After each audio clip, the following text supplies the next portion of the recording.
Hello me lovelies, here I am again, with this week's news from the hard cobbles of Torquay town centre. Let me share a couple of wonderful emails, sent this week, from devoted fans, who live at the coalface of central Torquay.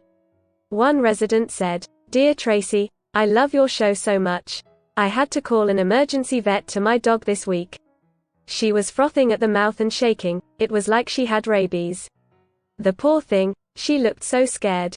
The vet discovered that she had swallowed some illegal drugs, possibly spice.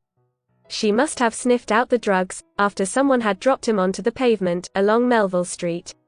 Another writes, "Dear Tracy, I watch your show every week. When my daughter visits, she parks in Melville Street car park.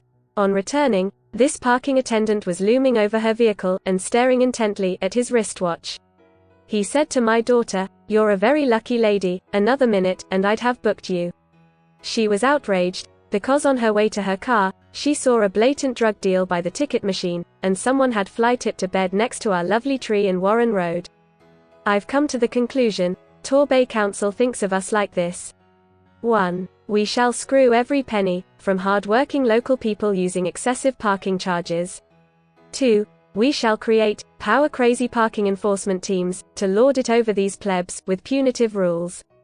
3. We shall let the poor eat cake, among local drug dealers and fly-tippers. 4. We won't pay, to have the right number of police, or introduce support teams to help in the town centre. 5. We shall never fund a landmark legal case, against someone who committed environment crime in our town centre.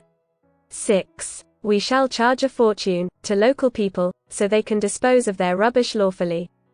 7. We shall insist the public makes an appointment to take their rubbish to the local tip, in the same way, as if they were planning to see a doctor.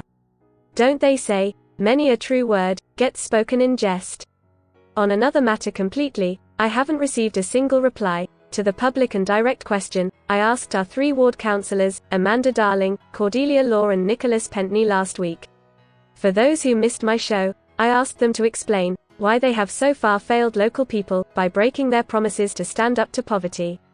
I won't let them get away with ignoring us, or removing another of my posts, from their social media pages, when I gave nothing but polite, honest home truths. Don't forget I now report in Polish, so our dear Eastern European friends, can feel part of the action. Moi.